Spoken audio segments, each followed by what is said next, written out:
Hello friends नमस्कार सकलोके आपनलोक सकलोके पुনৰ এটা মোৰ নতুন ভিডিঅলৈ স্বাগতম জনাইছো আশা কৰো সকলো ভালে আছে আৰু সদায় ভালে কুশলে থাকক তাৰে কামনা কৰিছো আজি আমি এইটো ভিডিঅত কথা পাতিম এসএসসি জিডিৰ ফাইনাল কাট অফৰ ওপৰত অৰ্থাৎ আমাৰ ফিজিক্যাল মেডিকেল আৰু ফাইনাল সিলেকশনলৈকে কিমান কাট অফ যাব পাৰে আমাৰ অসমৰ লৰা ছোৱালী সকলৰ কাৰণে গতিকে সম্পূৰ্ণকৈ ভিডিঅটো চাই লওক আপোনালোকে ফুল এনালাইসিস আমি আজি এইটো ভিডিঅত কৰিম গতিকে আপোনালোকে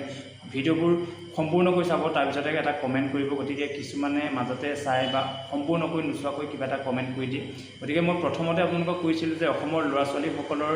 যাৰ 70 বা 80 প্লাস আছে তেওঁলোকৰ ফাইনাল সিলেকশনলৈকে সেভ স্কোৰ বুলি কৈছিল কিন্তু আপোনালোকে প্ৰথমটো ভিডিঅ যেটো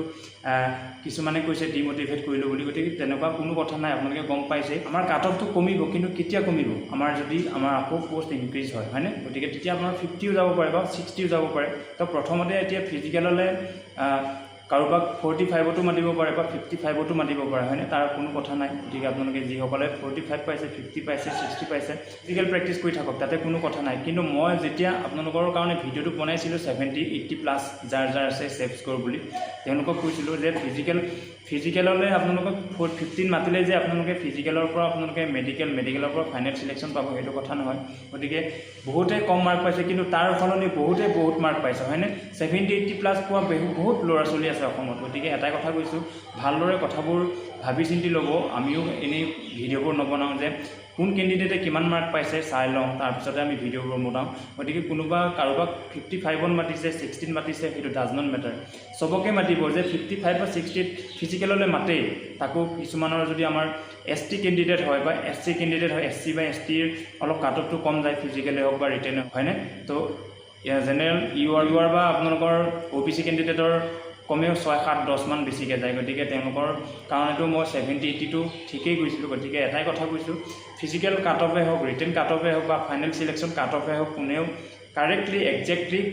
এনালাইসিস কৰিব নোৱাৰে কিন্তু সঠিকভাৱে কোনেও ক'ব নোৱাৰে তথাপিতো আমি ক্যান্ডিডেট সকলৰ মাৰ্কখিনি তুলনা কৰি এটা আনুমানিক ধৰিব পাৰো যে ইমান মানৰ ভিতৰতে যাব পাৰে 2-3 ডিফাৰেন্স থাকিব পাৰে কাট অফটো কোনে এক্সাক্টলি ক'ব নোৱাৰে মই কৈছো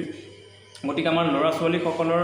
যেহেতু আমাৰ ভ্যাকেন্সিও এবাৰ ইমান বেছি নাই সেই কাৰণে আমাৰ কাট অফটো মানে 60 এবভ যোৱা দেখা যাব পাৰে ফাইনাল সিলেকশনলৈকে সেই কাৰণে মই কৈছিলো যদি আপুনি ইউআৰ ক্যাটাগৰী হয় বা যদি আপুনি ওবিসি ক্যাটাগৰী হয় আপুনিটো ফাইনাললৈকে 60 বা 70 ওপৰতে পাব লাগিব গতিকে কোনোবা ইয়াত 40 পালে হ'ব বুলি ক'লে নহব হয়নে গতিকে আমি কাট অফটো নিজে নবনাও গতিকে সেই কাৰণে কৈছো কাকো মই ডিমোটিভেট কৰিব নিবিচাৰো যেহেতু মইও এজন ক্যান্ডিডেট হয় গতিকে কোনোবা ভাল মাৰ্কস পাইছে কোনোবা বেয়া মাৰ্কস পাইছে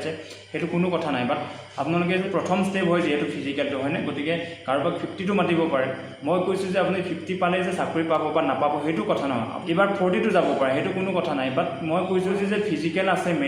মেডিকেলৰ পৰা ফাইনাল সিলেকশনলৈকে তো আপোনালোকে যদি আপোনালোকক এতিয়া ফিজিক্যাললে 45 ত মাতিছে মেডিকেললে আপোনালোকক 15 মাতিব বা যদি আপোনালোকৰ মেডিকেলৰ পৰা ফাইনাল সিলেকশনলৈকে 55 ত মাতিব এনেকৈ 3-4 মান বাঢ়ি যেটো ক্যান্ডিডেট সকলক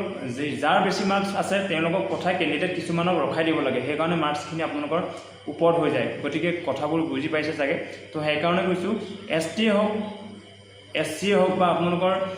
জেনাৰেলে হওক বা ওবিসি হওক মই এভাৰেজ হিচাপে এটা মাৰ্কস কৈ দিছো আপোনালোকে ভালদৰে শুনি ল'ব তো প্ৰথমে কৈছো মই এসটি আৰু এসসি সকলৰ কাৰণে আমাৰ এসটি আৰু এসসি সকলৰ কাৰণে আপোনালোকৰ ফাইনাল সিলেকশনলৈকে সেভ স্কোৰ হিচাপে মই 60 প্লাস ধৰি লৈছো 65 to 60 ভিতৰত ধৰি লৈছো বাকি আপোনালোকৰ ইডব্লিউএস আপোনালোকৰ জেনাৰেল আৰু আপোনালোকৰ ওবিসি সকলৰ কাৰণে 65 to 70 প্লাস ধৰি লৈছো আপোনালোকে চাব কিমান মানৰ ভিতৰতে যাব যদি আপোনালোকৰ যেহেতু এটা ভাল চান্স আছে নৰ্মেলাইজেশন বাঢ়িব হয়নে 5 6 7 8 বাঢ়িব আৰু ইয়াৰ পিছত যদি আমাৰ ভ্যাকেন্সি বাঢ়ি যায় তেতিয়াতো আপোনালোকৰ কাৰণে বহুত চান্স আছে গতিকে 50 পাইছে আপোনাক হেইবলে মই ডিমোটিভেট কৰা নাই প্ৰেক্টিসটো কৰি থাকক আপোনাৰ যদি নৰ্মেলাইজেশন বাঢ়ে হয়নে নৰ্মেলাইজেশনৰ মাৰ্ক বাঢ়ি আকৌ পোষ্টটো যদি ইনক্ৰিজ হয় যদি পদ বৃদ্ধি কৰে তেতিয়াতো আপোনালোকৰ কাট অফটো কমিব তো সেই কাৰণে কৈছো হতাশা নভগিব যদি কাৰোবাৰ 45 আছে বা 40 পালে আপোনালোকে প্ৰেক্টিসটো কৰক আশাটো এৰি নিদিব নিজৰ ওপৰত যদি আত্মবিশ্বাস আছে ভালদৰে প্ৰেক্টিস কৰক কাৰোবাৰ কথা বোলে মই কৈছো যে 45 ৰ পৰা যাব আপুনি 30 পাইছে আপুনি প্ৰেক্টিস নকৰাকে নাথাকিব হেতু কৈছো নিজৰ বিশ্বাসটো ৰাখক যদি আপুনি নিজে ভাবিছে যে মোৰ ইটো মাৰ্কত আহিব লাগে মোৰ অনুমানিক মতে মোৰ আহিব লাগে আপুনি প্ৰেক্টিসটো কৰি থাকক আপোনাৰ লোকচান নাই হয়নে গতিকে এটা কথা কৈছো তো কথাবোৰ বুজি পালে চাগে। তো ভিডিঅ'টো চাই কেনেকুৱা পালে কমেণ্ট কৰি জনাব, আৰু যদি কাট অফৰ ওপৰত ভিডিঅ' লাগে মই বনাম, আপোনালোকে ভালদৰে ডিটেইলছ সহ চেষ্টা কৰিম জনাবলৈ। আৰু আজিৰ ভিডিঅ'টো আপোনালোকে চাই গম পাইছে চাগে যে মই কৈছোঁ যে EWS জেনেৰেল আৰু OBC সকলৰ 65 to 70+ যোৱা চান্স আছে, মানে ফাইনেল চিলেকশ্যনলৈকে। আৰু যদি আপুনি ST হয় বা SC হয় 60-65 মানৰ ভিতৰতে আপোনালোকে দেখিব পাৰে বা প্লাছ হোৱাৰ চান্স আছে। গতিকে বেছি নাযায় বাৰু, কিন্তু আপোনালোকে কিছুমানে কৈছে 45 to 50 ভিতৰত কাট অফ যাব, তেনেকৈ ইমানো কম নাযাব চাগে, যিহেতু কেণ্ডিডেটৰ সংখ্যাটো বেছি আৰু ভেকেঞ্চিৰ সংখ্যাটো কম। তো সেইকাৰণে কিছুমানে 80+ বহুতে পাইছে হয়নে, তেওঁলোকতো UR গুচি যাব। গতিকে এটাই কথা কৈছোঁ, ভালদৰে নিজৰ বিশ্বাস আছে যদি ভালদৰে প্ৰেক্টিছ কৰক, নিশ্চয় আপোনালোকৰ সপোন পূৰণ হ'ব। বাকী সকলোকে পুনৰবাৰ লগ পোৱাৰ আশা ৰাখিলে ধন্যবাদ। জয় আই অসম।